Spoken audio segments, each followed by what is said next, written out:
Hello mobile fans, happy new month to you all. Thanks so much for staying tuned to this channel. Here's another informative video for you. After many leaks and rumors around the Infinix S5 Pro pop-up camera smartphone, we now have most of the correct official specifications, and it will be launching in India on the 6th of March. It will probably launch in Africa before the end of March.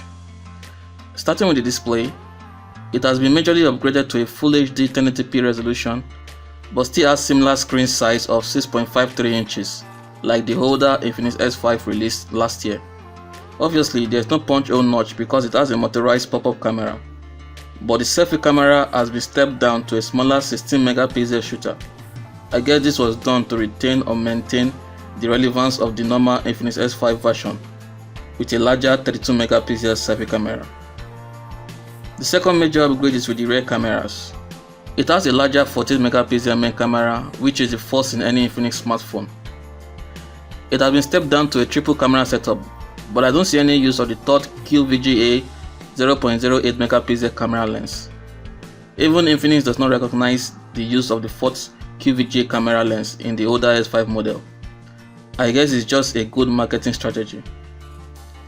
The second camera lens in the Infinix S5 Pro is a 2 megapixel depth sensor, so it does not have a dedicated lens for a wide angle and macro shots. The 14 megapixel camera lens will also help enhance the night mode photography. Now let us address the elephant in the room.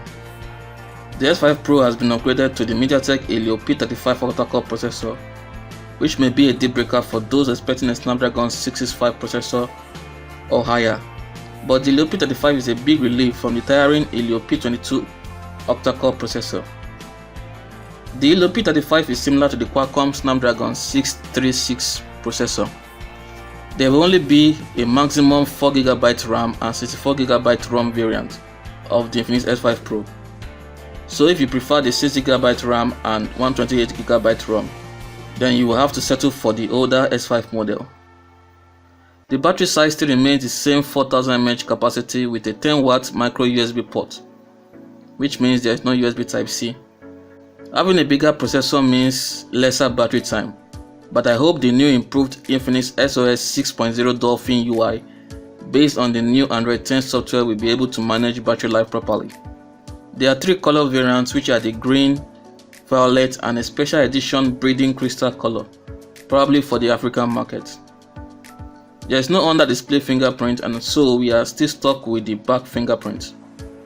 Infinix has configured the S5 Pro to be the cheapest pop-up camera smartphone, at least when compared with the Realme X and Honor 9X smartphones. The expected pricing is about 11,000 rupees, which equates to $150 or 64,500 naira. I hope it will be lesser than this, fingers crossed. The 1080p display is good, but would have preferred an AMOLED panel.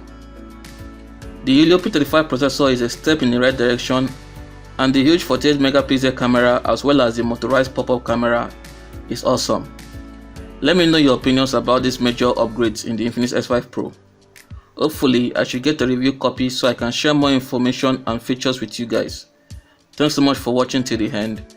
Kindly subscribe and turn post notifications on to be the first to be alerted for my next video.